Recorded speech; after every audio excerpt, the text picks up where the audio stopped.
누가복음 6장 17절에서 49절의 말씀을 살펴보도록 하겠습니다. 오늘은 예수님께서 백성들에게 설교하신 내용을 헤아려 볼 것입니다. 17절에서부터 19절까지를 제가 읽어드리겠습니다. 예수께서 저희와 함께 내려오사 평지에 서시니 그 제자의 허다한 무리와 또 예수의 말씀도 듣고 병 고침을 얻으려고 유대 사방과 예루살렘과 및 두로와 시돈의 해안으로부터 온 많은 백성도 있더라. 더러운 귀신에게 고난받는 자들도 고침을 얻은지라. 온 무리가 예수를 만지려고 힘쓰니 이는 능력이 예수께로 나서 모든 사람을 낫게 함이로라. 예수님께서 산에서 기도하시고 12사도들을 세우셨습니다. 그리고 예수님께서 이제 산에서 내려오셨더니 허다하게 많은 예수님의 제자들이 예수님께 찾아왔어요. 또 백성들 중에서도 예수님의 말씀 듣기를 원하는 자, 그리고 예수님께 병고침을 받기를 간절히 사모하는 이들이 예수님께 많이 찾아왔습니다. 이때 백성들이 예수님을 서로 만지려고 애쓰는 겁니다. 사람들은 예수님께로부터 병고침의 능력이 나오고 있으니까 예수님을 만지기만 해도, 예수께 접촉하기만 해도 그 능력을 나도 힘입을 수 있을 것이다. 병고침을 받을 것이다. 이렇게 생각을 했던 것이지요. 그리고 실제로 예수님을 만진 자들 중에서 병고침을 받은 자들이 많이 나오는 겁니다. 그래서 이런 소문이 더 확산이 되어서 더더욱 많은 사람들이 예수님께 와서 예수님을 만지려고 하는 거예요. 이것을 통해서 우리가 얻을 수 있는 교훈이 있습니다. 그것은 예수님께서 주시는 은혜를 누리기 위해서는 예수님을 그저 멀찍이서 구경만 해서는 안 된다는 거예요. 신사적으로 예수님을 멀리서 구경하는 게 예수님이 더 급속히 여기시지 않겠냐. 예수님 만지면 얼마나 예수님이 귀찮으시겠냐. 그러니까 나는 멀리서 예수님을 구경만 하겠다. 이렇게 생각하면 안 된다는 겁니다. 예수님의 은혜를 내 것으로 누리고자 하는 자라면 예수님께 나와서 예수님을 만지고자 하는 적극성을 보여야 한다는 거예요.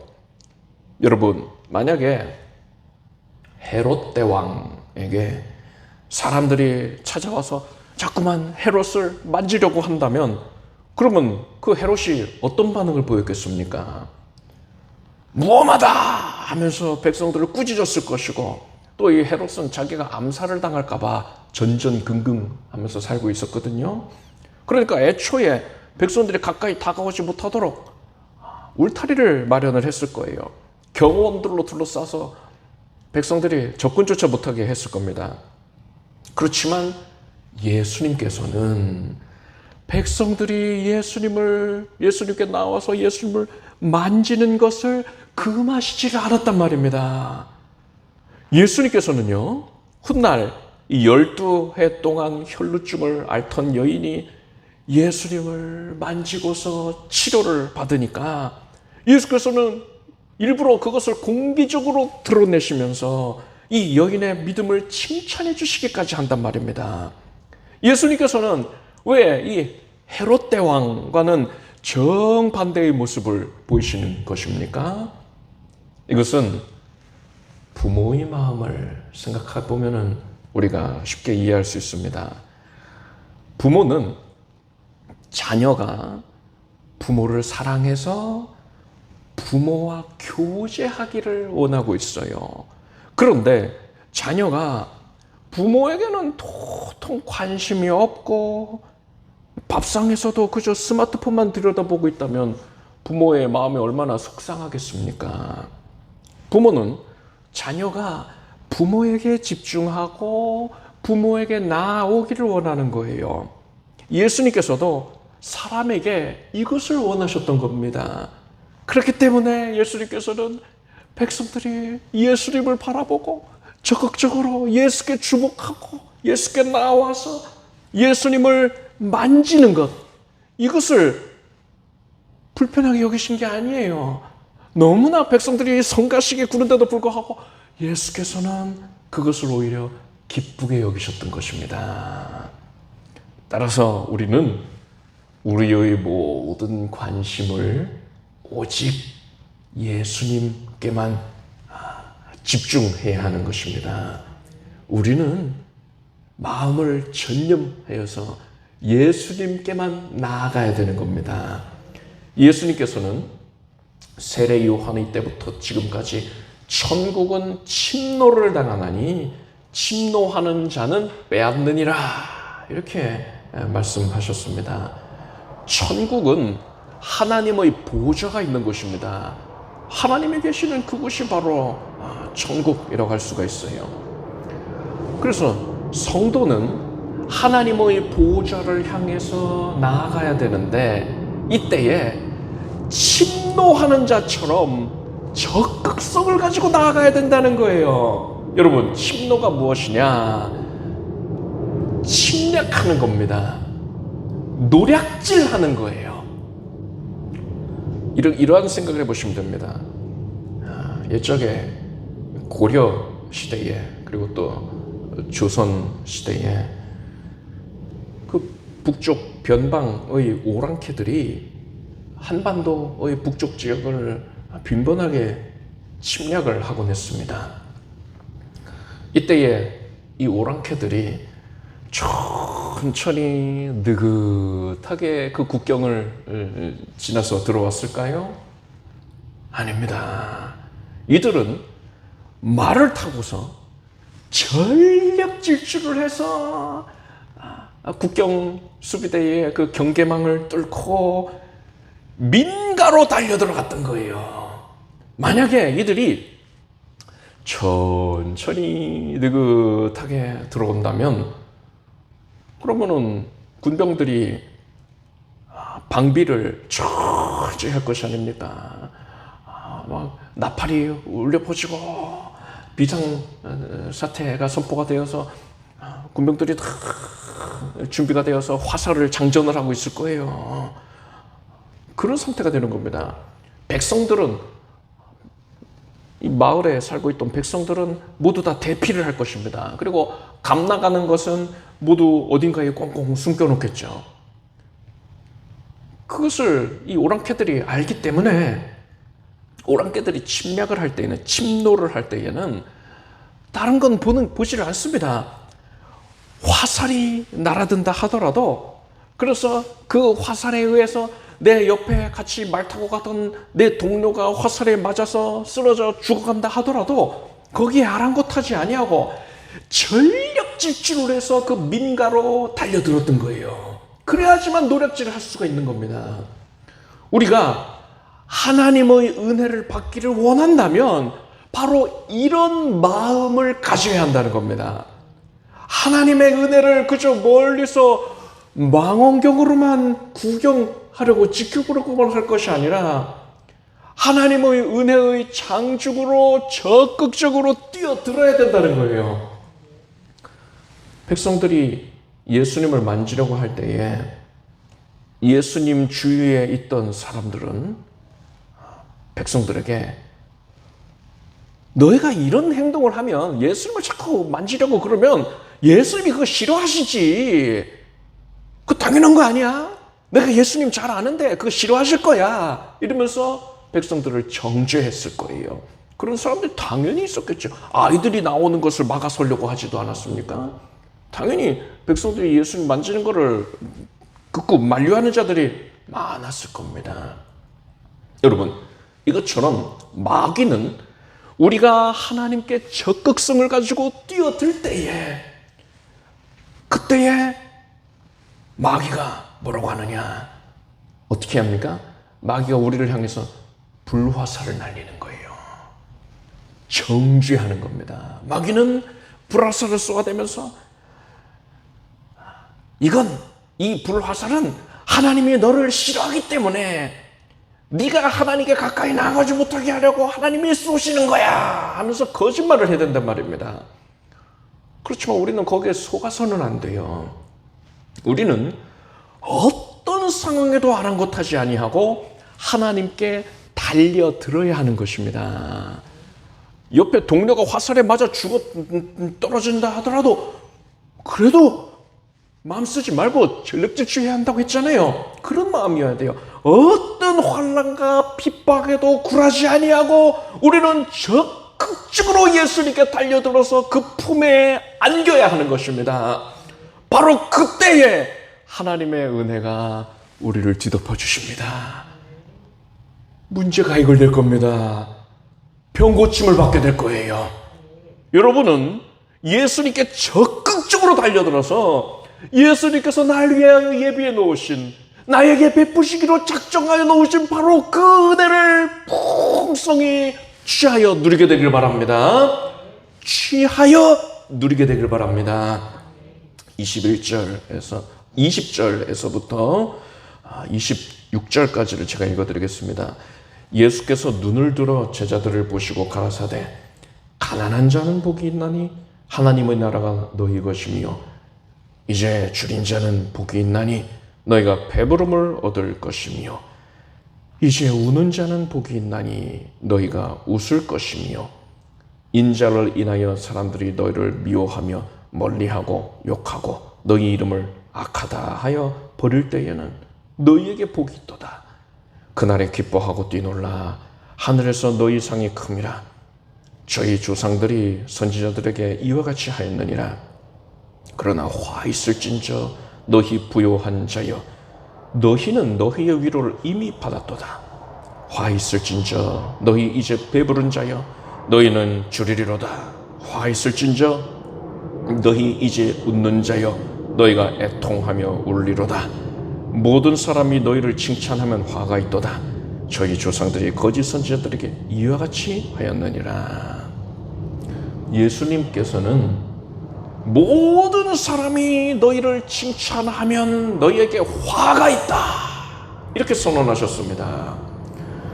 여러분이 예수님을 잘 섬길 때에 여러분이 모든 사람들에게 좋은 소리를 들을 수는 없어요. 아니 그래도 하나님을 다 같이 섬기는 교회 내에서는 교회 내에서만큼은 좋은 소리 들을 수 있는 거 아니냐. 다 은혜를 추구하는 성도들인데 다 같이 좋은 소리 하지 않겠냐 이렇게 생각할 수 있는데요. 그렇지 않습니다. 왜냐하면 우리는 아직 온전히 영화로워지질 않았거든요. 성화의 과정이 있는 겁니다. 신앙이 성숙한 성도도 있고 그렇지 않은 성도도 있고 아직 인격 함양의 측면에서 예수 그리스도의 성품을 많이 닮은 이도 있고 아직 덜 닮은 이도 있고 하기 때문이죠. 또 근본적인 이유는요. 교회 내에는 양과 염소가 섞여 있기 때문입니다. 양은 구원받은 성도를 의미하고요. 염소는 구원받지 못한 자를 의미하는 겁니다. 예수님께서는 양과 염소가 구별되는 때가 온다 말씀하셨습니다. 여러분, 교회 밖에 거하는 자, 그 교회 일절 찾아오지를 않고 세상에 속해 있는 자는요, 예배를 터부시하고 등한히 여기는 그런 이들은 100% 염소가 아닙니까? 따라서 그들에게는 구별을 할 필요가 없어요. 그냥 처음부터 염소로 구별이 되어 있단 말입니다. 그런데 하나님께서는, 예수께서는 양과 염소가 뒤섞여 있으니까 그들을 구별해야겠다 하시거든요. 이 얘기가 무슨 말입니까? 교회 안에 양과 염소가 뒤섞여 있다는 거예요. 이것은 세상 사람들과 교인을 구분하겠다라는 의미가 아닌 겁니다. 자칭 교인, 누가 봐도 교인, 성도라고 말하는 이들 중에 양, 구원받은 백성과 염소, 구원받지 못한 자, 그러니까 심판받는 자가 그렇게 구별이 되어 있다는 거예요. 한데 이들이 뒤섞여 있다는 거예요. 하나님의 밭에 하나님께서 심으신 곡식이 자라고 있습니다. 그런데 어느 날 원수가, 그러니까 마귀가 가라지를 뿌리고 갔어요. 가라지는 작물이 제대로 성장하지 못하게 양분을 뺏어먹는 역할을 한단 말이죠. 그것을 알고서 일꾼들이 주인에게 우리가 가라지를 뽑아낼까요? 이렇게 물었습니다. 그러니까 주인이 가라지를 뽑다가는 곡식까지 뽑을까 염려가 된다. 그러니 추수 때까지 함께 자라도록 내버려 두어라. 추수 때에 가라지는 불사를 것이고 곡식은 곡간에 넣을 것이다. 이렇게 말씀하셨어요. 교회는 하나님의 밭입니다. 교회 내에는 하나님께 속하여 있는 하나님의 백성들도 있고 아직은 구원을 받지 못했지만 하나님 알기를 원하고 있고 구원의 길로 나아가려고 하는 그런 이들도 있습니다. 그런데 마귀는 이러한 교회를 회방하고 허물어뜨리기 위하여서 그 가운데에 가라지를 뿌려놓는 겁니다. 마귀에 속한 자들을 뿌려놓는 거예요. 이러한 가라지는 이스라엘 백성들이 출애굽을 할 때에 그들 가운데에 섞여 있었던 잡족들이라고 말할 수 있습니다. 성경은 이스라엘이 출애굽할 때에 중다한 잡족과 양과 소와 심이 많은 생축이 그들과 함께 하였다라고 기록하고 있어요. 그리고 민수기 말씀 보니까 이스라엘 중에 섞여 사는 무리가 탐욕을 품음에 이스라엘 자손도 다시 울며 가로되 누가 우리에게 고기를 주어 먹게 할꼬 했습니다. 잡족들이 문제예요. 이스라엘 백성들이 먼저 하나님을 원망했던 게 아닙니다. 이스라엘 가운데 섞여 사는 잡족들, 그들이 이스라엘 백성의 그 무리 내에서 불평하고 원망합니다. 그래서 이스라엘 백성들이 이들에게 영향을 받아서 동화되는 거예요. 동조하는 겁니다. 그래서 그들이 결국 모세와 하나님을 원망하더란 말입니다. 그 결과가 어떻게 됩니까? 이스라엘 백성들은 하나님의 심판을 받아서 40년 동안 광야 생활을 하게 됩니다. 가나안 땅에 들어가지를 못하게 됐어요. 그들은 광야에서 늙어 죽게 됩니다. 오직 그들의 자녀들만 가나안 땅에 들어가는 게 허락이 됩니다. 이렇듯 교회 내에는 마귀가 성도들의 신앙을 회파하고 교회를 허물기 위해서 심어둔 자들이 얼마든지 있을 수 있단 말입니다. 그리고 이스라엘 백성들은 또 이 잡족들에게 동화되어서 악을 행했잖아요. 이렇듯 하나님께 속한 자라 하더라도 마귀가 심어두었던 그런 가라지 잡족에게 영향을 받으면 그들에게 쉽게 휩쓸리는 겁니다. 그래서 그들과 동일하게 마귀의 일에 쓰임받게 되는 것이란 말입니다. 우리는 교회 내에 이렇듯 얼마든지 가라지 잡족이 틈탈 수 있다. 그리고 그들에게 동조하는 자들도 생겨날 수 있다라는 걸 알아야 돼요. 그래서 내가 그런 자가 되지 않기 위해서 항상 애써야 하는 것입니다. 예수님께서 양과 염소를 구별하시기 전까지는 이 땅에 있는 교회라면 어느 교회든지 교회 내에 얼마든지 그러한 가라지와 가라지의 영향을 받고 있는 이들이 존재할 수가 있는 거예요. 그렇기 때문에 교회 내에서 어떤 갈등이 생겼을 때에, 어려움이 생겼을 때에 나는 교회 못 다니겠어요. 아니면은 다른 교회 가야겠어요. 혹은 이 부서에서 어려움이 있을 때 나는 이 봉사를 못 하겠어요. 다른 일을 할래요. 이렇게 피해가는 것은 잘못된 방법입니다. 왜냐? 다른 교회 가도 가라지 잡족이 있고 다른 봉사 부서에 다른 봉사 파트를 담당한다 하더라도 거기서도 또 똑같은 어려움을 겪을 수 있기 때문이에요. 우리가 가라지와 잡족을 피하고 도망 다닐 생각하는 것 자체가 의미가 없는 겁니다. 그럼 어떻게 해야 됩니까? 우리는 얼마든지 그러한 자들이 우리 곁에 존재할 수 있다는 사실을 인정을 해야 되는 거예요. 그러면 나는 영원토록 그들에게 고통당해야 됩니까? 이렇게 생각할 수도 있는데, 여러분, 모든 것은 하나님께서 다 지켜보고 계십니다. 그래서 여러분 내 곁에 신앙생활을 한다 하면서 여러분을 아프게 하는 그런 일들이 생겼을 때에 가라지 잡족들이 악한 계획과 의도를 품고 악을 행하는 것, 이런 것들 하나님이 다 지켜보고 계시단 말이죠. 만약에 하나님께서 보시지 않는다면 억울하겠지요. 그렇지만 하나님은 단 한순간도 빠짐없이 면밀하게 다 둘러보고 계셨습니다. 우리는 이것을 알기 때문에 하나님의 공의의 판단을 신뢰하면서 오직 모든 일의 결과를 하나님께 맡겨드릴 수가 있는 것입니다. 그러지 않고 내가 사람과의 갈등에서 내가 분노하고 내가 괴로워하는 것은 이거 뭡니까? 내가 판단자가 되려는 거예요. 내가 하나님을 그만큼 신뢰하지 못하고 있는 것입니다. 여러분은 예수님을 성실하게 섬기는 삶을 살아갈 때에 성도라 이름하는 이들을 통해서도 또한 교회 내에서도 얼마든지 고통을 겪게 될 수가 있다라는 사실을 마음 편하게 인정을 하시길 바랍니다. 그리고 공의로우신 하나님께 모든 것을 온전히 내어 맡기고서 여러분의 마음에는 평강을 얻게 되기를 바랍니다. 자, 27절에서 36절까지를 제가 읽어드리겠습니다. 그러나 너희 듣는 자에게 내가 이르노니 너희 원수를 사랑하며 너희를 미워하는 자를 선대하며 너희를 저주하는 자를 위하여 축복하며 너희를 모욕하는 자를 위하여 기도하라. 내 입뺨을 치는 자에게 저 뺨도 돌려대며 내 겉옷을 빼앗는 자에게 속옷도 금하지 말라.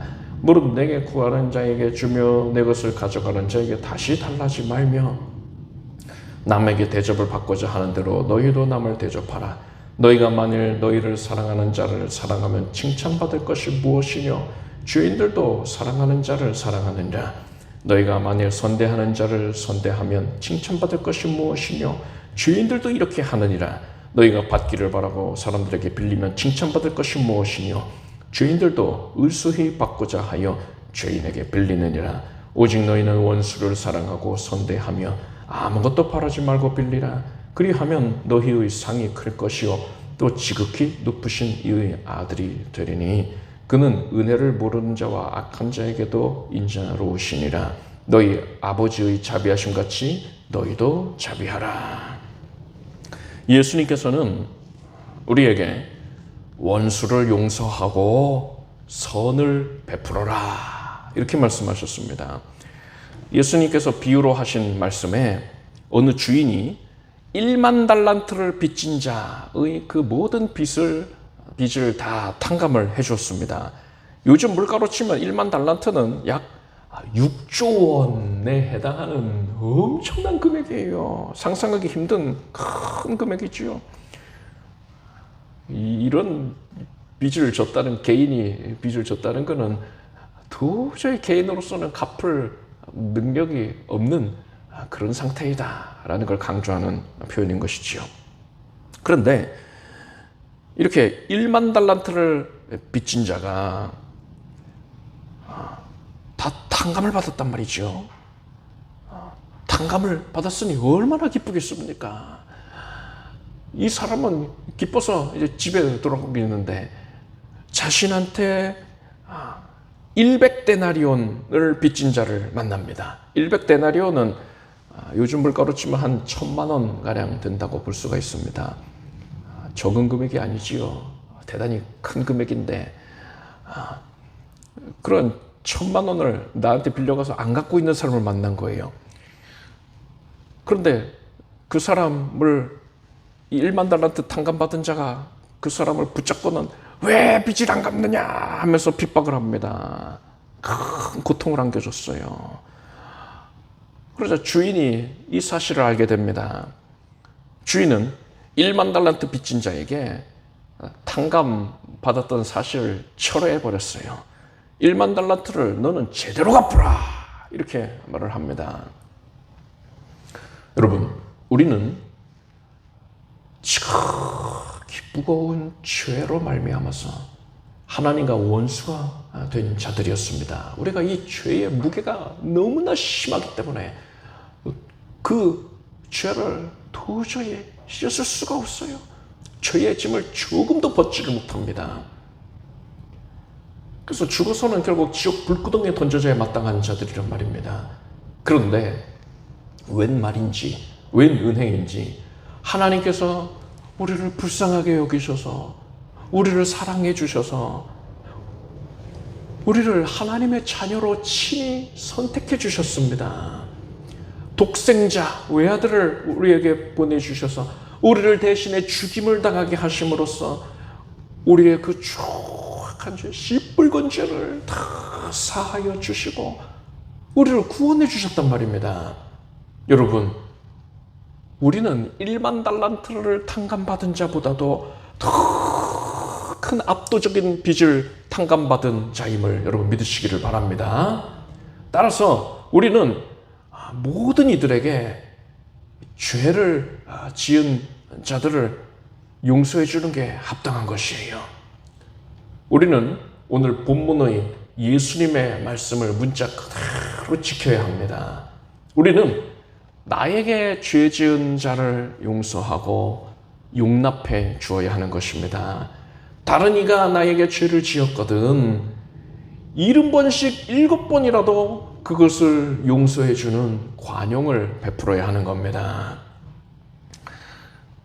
앞에서 교회 내에 존재하는 이 가라지 잡족들, 그리고 그들에게 동조하는 이들로 인하여서 우리가 고통을 당할 수도 있다 하지 않았습니까?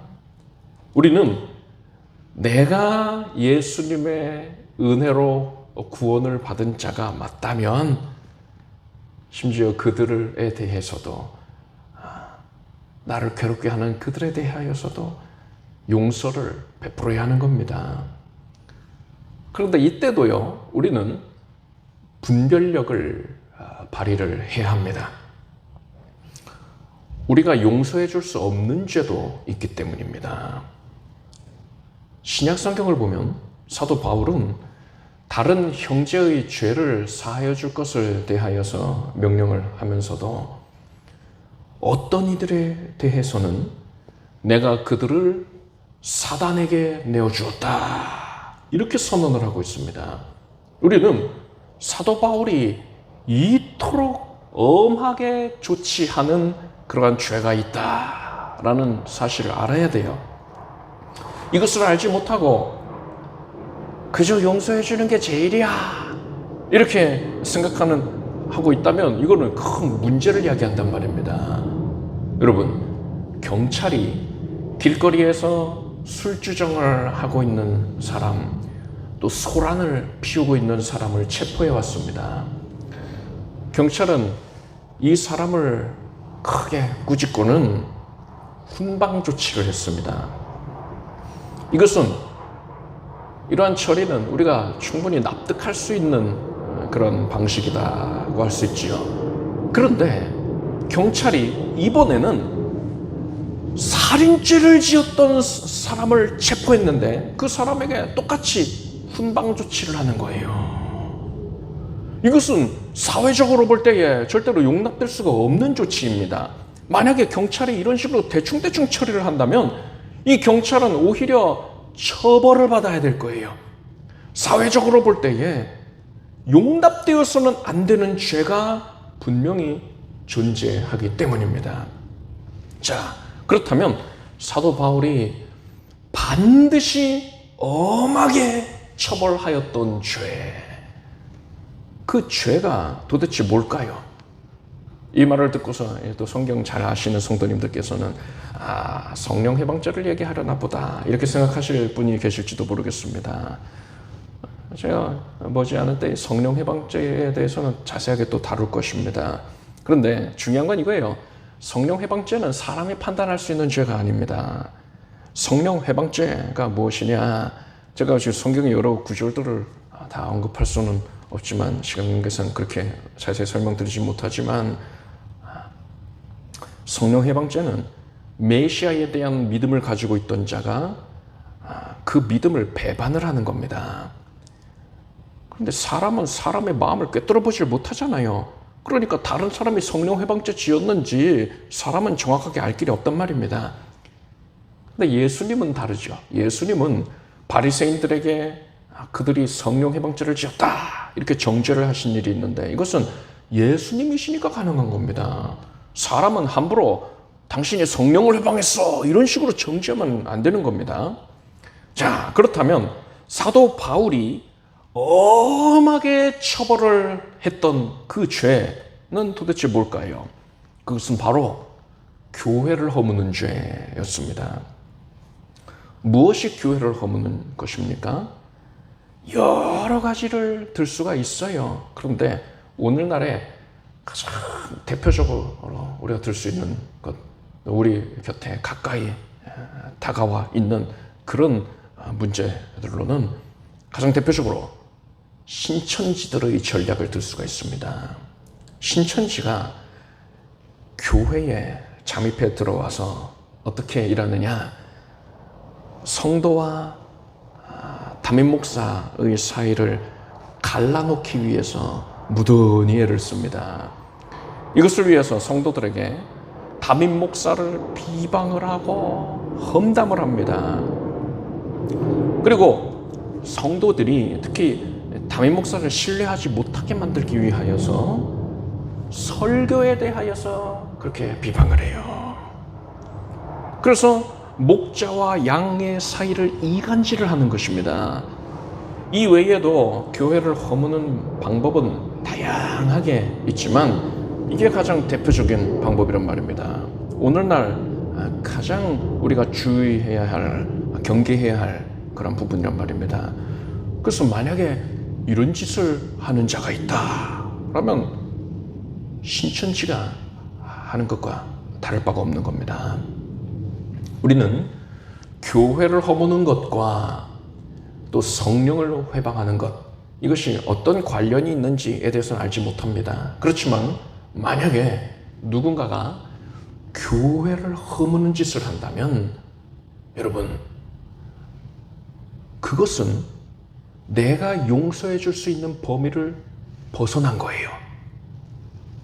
여러분은 그런 일을 만약에 접하게 된다면 이것은 내가 용서해 줄 문제가 아니다.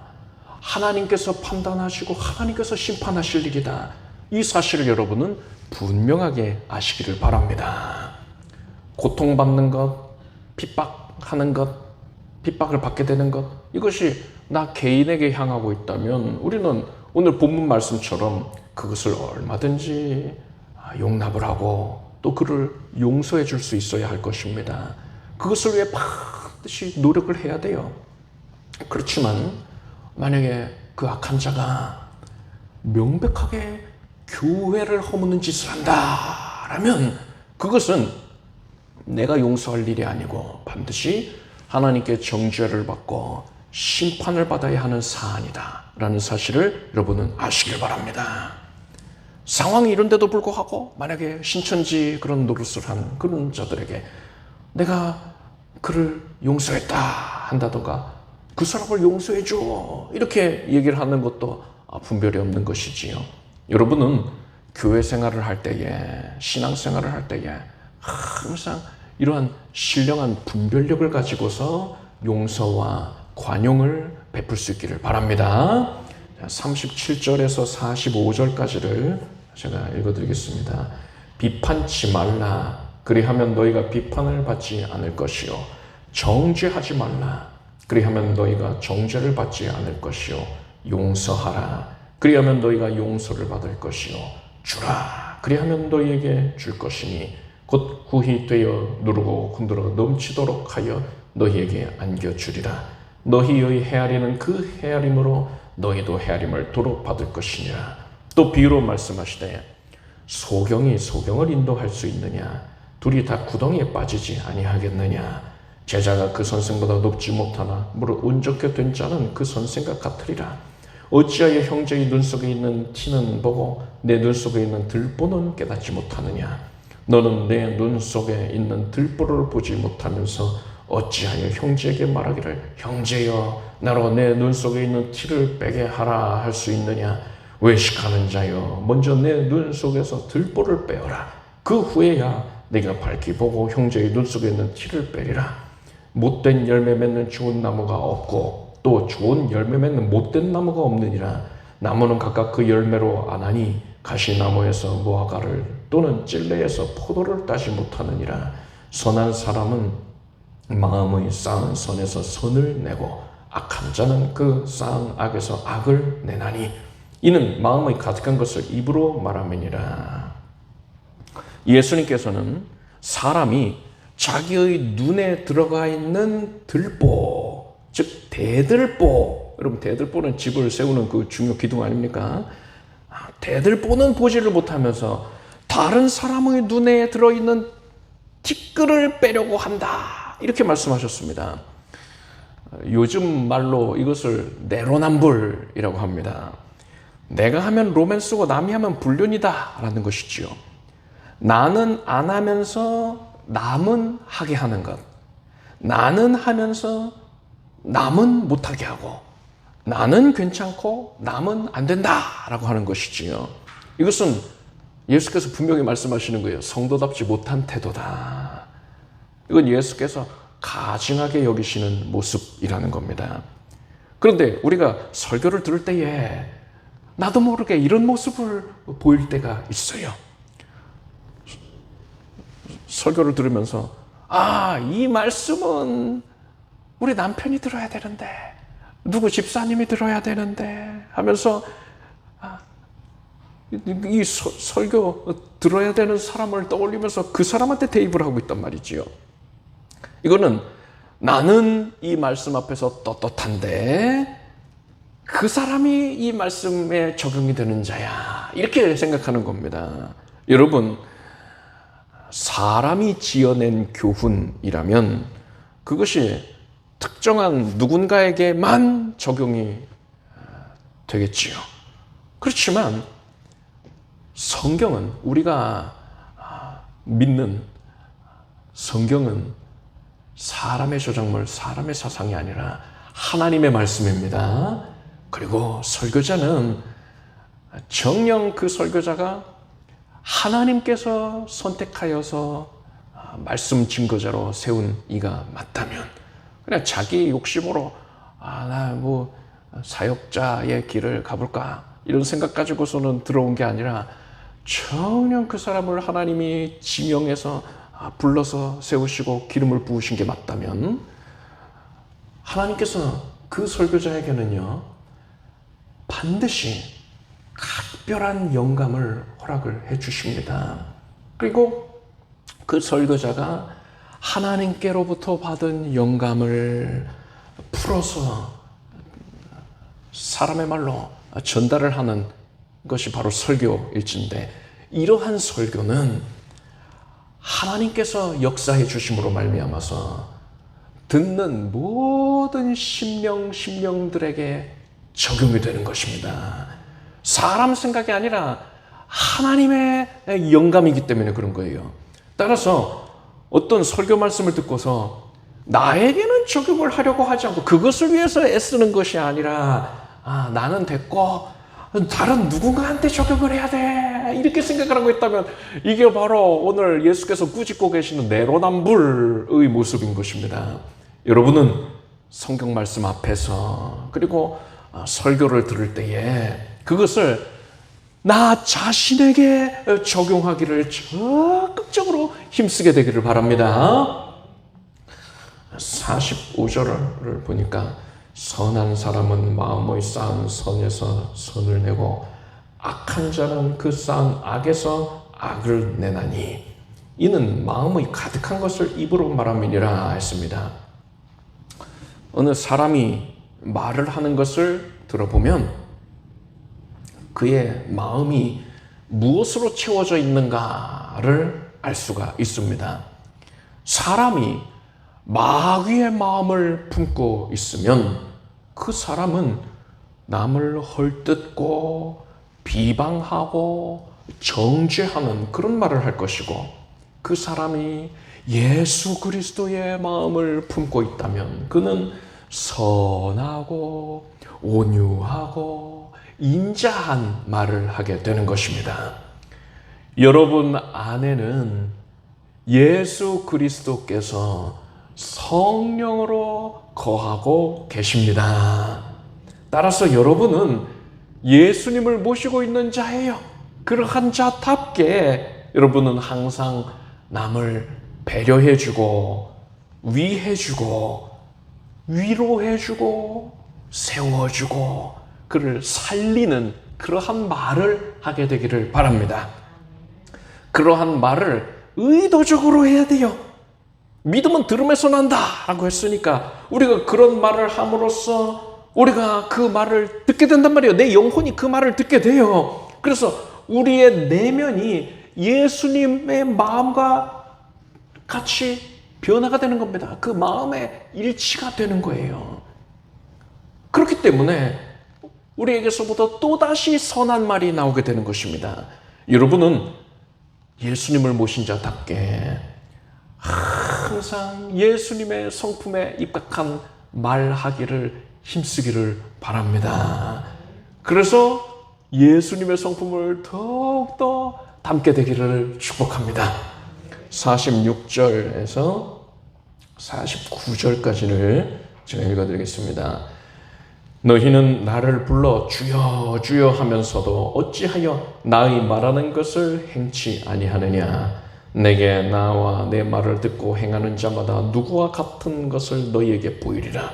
집을 짓되 깊이 파고 주초를 반석 위에 놓은 사람과 같으니 큰 물이 나서 탕류가 그 집에 부딪히되 잘 지은 연고로 능히 요동케 못하였거니와 듣고 행치 아니하는 자는 주초 없이 흙 위에 집 지은 사람과 같으니 탕류가 부딪히매 집이 곧 무너져 파괴됨이 심하니라 하시니라.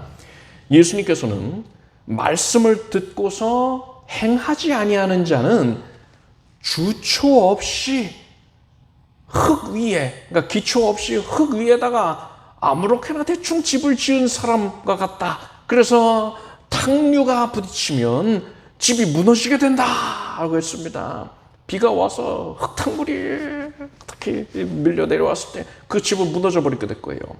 이것은 신앙의 상태를 얘기하는 겁니다. 그 사람이 아무리 교회를 열심히 다녔다 하더라도 그가 만약에 행함이 없는 믿음을 가지고 있다.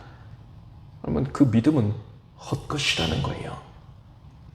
구원 얻는 믿음을 소유하지를 못했기 때문에 심판날에 그 사람은 큰 수치를 당하고 지옥에 갈 수밖에 없다라는 겁니다. 야고보 장로는 이렇게 말을 했습니다. 내 형제들아, 만일 사람이 믿음이 있노라 하고 행함이 없으면 무슨 이익이 있으리요? 그 믿음이 능히 자기를 구원하겠느냐? 이와 같이 행함이 없는 믿음은 그 자체가 죽은 것이라 했어요. 여러분, 이 말씀은 오해를 하면 안 됩니다. 이것은 어떠한 행함을 보이면 구원을 얻을 수 있다라는 뜻이 전혀 아닙니다. 만일 그런 뜻이었다면 행위로 말미암는 구원을 주장하는 거예요. 이건 이단입니다. 이단의 사상이에요. 이 말씀의 진정한 의미는 무엇이냐? 구원 얻는 믿음을 가진 자는 반드시 행함을 보일 수밖에 없다라는 겁니다. 이걸 거꾸로 해석하면 안 되는 거예요. 여러분은 예수님의 죄 사해 주시되 나의 죄를 완전히 깨끗이 씻어주신 그 은혜를 여러분은 믿고 있습니까? 그렇다면 여러분은 오늘 하나님께서 여러분에게 주신 말씀을 여러분의 삶 가운데 반드시 적용하기를 힘쓰기를 바랍니다. 그래서 여러분이 바로 구원받기에 합당한 참된 믿음을 가진 자라는 것을 여러분 스스로가 삶을 통해서 밝히 드러내어 증명할 수 있게 되기를 바랍니다. 기도하겠습니다. 하나님, 예수님을 만지겠습니다. 나의 예수 그리스도, 나의 하나님을 멀찍이서만 대하려고 할 것이 아니라 그저 주의 은혜를 구경만 하려고 할 것이 아니라 예수님께 더 가까이 달려나아가서 예수님의 품에 힘껏 안기겠습니다. 나는 예수님께 접촉한 자요, 예수님과 친밀한 인격적인 교제를 나누는 자가 되겠습니다. 우리 이제 천국을 침노하는 심령이 되었으니 충만한 은혜를 맛보게 하여 주시옵소서. 하나님, 이제 예수 그리스도의 성품을 품고서 예수 그리스도께서 원하시는 바대로 말을 하게 하여 주시옵고, 하나님이 주신 말씀 그것을 들었으면 이제 듣고 행하는 자가 되게 하여 주시옵소서. 말씀대로 늘 힘써 준행하기를 힘쓰므로써 우리가 구원받은 자가 분명하다는 사실을 우리의 삶을 통해 증명케 하여 주시옵소서. 예수님의 이름으로 기도드립니다. 아멘. 모두 자리에서 일어나시기를 바랍니다. 가슴에 손을 주시고 아픈 곳에 손 얹고 기도하겠습니다. 거룩하신 성령님, 우리 안에 충만하게 임하여 주시옵소서. 성령께서 천지를 창조하시고 하나님께서 친히 주관하고 역사하신 그 사역을 오늘날에도 우리 가운데 행하여 주시나이다. 위대하신 성령님, 예수 그리스도의 영이시여, 지금 하나님을 사모하는 주의 자녀들에게 임하셔서 우리 심령 가운데 운행하시고 성령의 손길로 말미암아서 보듬어 주시옵소서, 채워 주시옵소서. 오직 성령만으로 만족합니다. 성령님이 원하시면 따르겠습니다. 성령의 말씀 들었으니 순종하겠습니다. 성령께서 기뻐하시는 바가 우리 안에서 이룩될 것이고 오직 성령만 드러나게 하시옵소서. 예수 그리스도의 성품이 드러날지어다. 우리의 속사람에 자리 잡고 있었던 모든 아픔들, 저주의 찌끄러기들, 쓴 뿌리들 다 사라질지어다. 예수 그리스도께서 상처를 회복시키시리라. 우울증은 사라질 것이고 공황증이 사라지고 또한 집착증이 사라질 것이고 자기 스스로를 미워하고 정죄했던 마음이 사라질 것이고 예수 그리스도 안에서 큰 평강을 얻을지어다. 두려움과 낭망하였던 마음이 사라질지어다. 예수 이름으로 기뻐할지어다. 우리의 병든 육신을, 연약한 육신을 예수께서 만져주시옵소서. 예수님, 내가 예수께 나와서 이제 예수 그리스도의 보좌 앞으로 힘차게 달려나갑니다. 예수께서 죄사해 주신 은혜를 힘입었으니 담력을 얻고서 주의 보좌에 나아갔습니다. 예수님을 만납니다. 예수께 접촉합니다. 그 옷가지를 믿음으로 부여잡고 그 발 앞에 엎드려서 향유를 옥합을 곁들여서 주님 발에 붓고 눈물로 닦고 머리털로 닦나이다. 예수께 접촉했습니다. 예수님께서 기뻐하시는 적극적인 심령으로 예수 그리스도의 품에 안기어서 예수의 은혜를 누릴지어다. 나의 병든 마음과 육신이 치유될지어다. 머리부터 발끝까지 치유될지어다. 예수께 나온 이들은, 예수를 만난 이들은 빈손으로 들어가지 않습니다. 예수 그리스도의 은혜를 누립니다. 깨끗이 고침받을지어다. 머리에서부터 발끝까지 온몸 각기관이 좋아해질 것이고 뇌의 모든 신경 조직들이 온전해질 것이며 시력이 정상이 될 것이고 모든 후유증, 연약이 다 사라질지어다. 뼈 마디마디를 강건케 해주시옵소서. 눌려있던 신경들이 정상이 되게 해주시옵소서. 모든 관절을 지금 성령께서 만져주시옵소서. 모든 소화기관들을 만져주시옵소서. 피부를 만져주시옵소서. 하나님의 은혜로 온몸이 새 힘을 얻게 되었습니다. 예수께서 만지셔서 지금 고침을 받았습니다.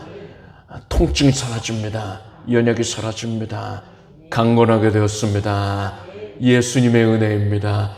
믿음으로 고침받을지어다. 고침받았느니라. 의로내가 되신 예수께서 치료의 광채를 받으셨으니 이제 외양간사는 송아지같이 뜀박질하게 될지어다.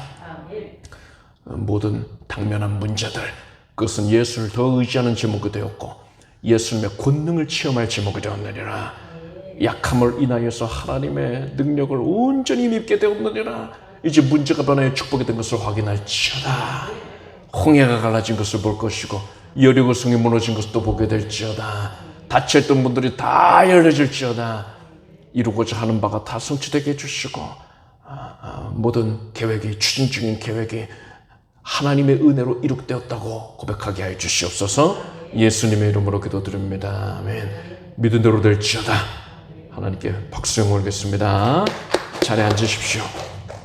준비하신 예물을 정성된 마음으로 하나님께 드리겠습니다. 하나님, 감사의 마음을 담아서 믿음과 정성으로 말미암아서 하나님께 예물을 올립니다. 하나님께서 아름답게 여겨 주시옵소서. 하나님의 보좌에까지 우리의 드린 심령이 온전히 상달되게 해주셨으니 감사드립니다. 이제 주 예수께서 손을 얹으시고 축사해 주시어서 우리의 심령 가운데 기쁨이 흘러넘치게 해주시고 응답받았다는 제목을 넘치게 해주시고 드리고자 하는 열심히 더하여지게 해주시옵소서. 풍족하여질지어다. 예수님의 이름으로 간절히 축복하고 기도드립니다. 아멘. 우리 주 예수 그리스도의 은혜와 하나님 아버지의 사랑과 성령님의 교통하심이 오늘 수요 예배에 믿음과 정성으로 함께한 하나님의 자녀들 위해 영원토록 함께 없시기를 축원합니다.